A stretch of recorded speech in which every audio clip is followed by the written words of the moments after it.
Hola, mi nombre es Dayan, soy estudiante de la Escuela Normal Superior de Nayarit en quinto semestre. Hoy les vengo a hablar sobre un enfoque. Este es el enfoque basado en los contenidos. Este enfoque se desarrolló en Estados Unidos durante los años 80, en el cual se desarrolló paralelamente en dos contextos distintos. Por un lado, era en las universidades y en los colleges. ¿Qué son los colleges? Los colleges son escuelas de educación superior en Estados Unidos. Este era el contexto y el movimiento eran los cursos de escritura en las universidades y en los colleges. Y por otra parte estaban las escrituras a través de currículum. Esto se desarrolló en las escuelas básicas y medias.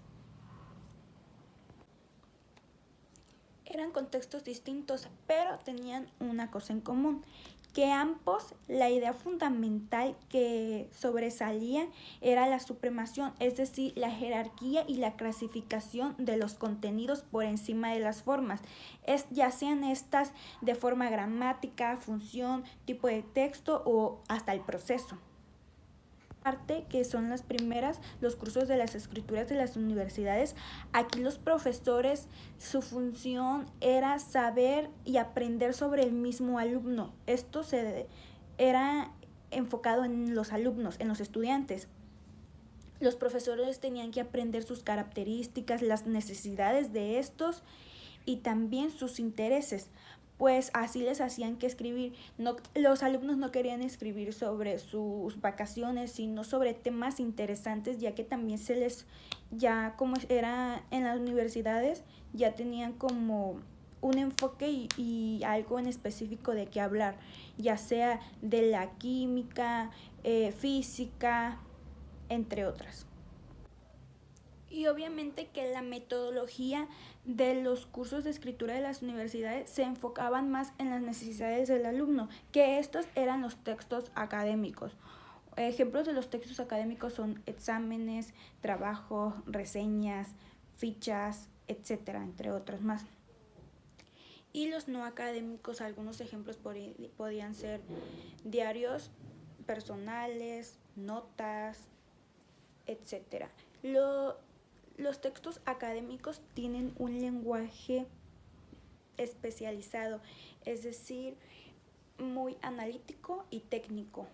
Nada que ver con los textos no académicos, pues estos tienen un lenguaje general. Precisamente por eso se enfocaban más en los textos académicos, pues ya que estaban en una licenciatura y en una educación superior, eran más analítico lo que se les daba a conocer a los alumnos y lo que ellos necesitaban, pues ya que era una necesidad también aprender más sobre esto, ya que también se tomaba en cuenta las necesidades, también eran sus intereses. Pues obviamente ya estando en una licenciatura, los alumnos no querían hablar sobre sus vacaciones, sino sobre temas como la química orgánica, informática, entre otros. Por lo tanto, se les aplicaba también y se les enseñaba estas necesidades. Obviamente el docente tenía que tener información sobre estos temas para darles a conocer a los alumnos. Aquí la enseñanza eran las habilidades lingüísticas en lo general de este movimiento. El segundo caso pedagógico es la escritura a través del currículum. Aquí el objetivo es que el alumno llegue y explote su creatividad de composición de textos de distintas materias, es decir, de social, matemáticas, cualquier materia. Esto para que aprenda a explicar y tener mejor redacción para los textos y por sí también aprenda de las demás materias. El proceso de composición de textos incluye algunas formas de proceso de aprendizaje, es decir, tiene un instrumento de aprendizaje. Este instrumento se puede utilizar para aprender sobre cualquier tema o asignatura del mismo currículum. Es por eso que una de las características de este enfoque es que se enfatiza en lo que dice el texto, en el contenido y no cómo se dice.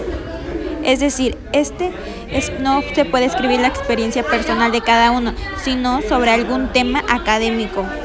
Es por eso importante la comprensión del tema y la fase de los estudios.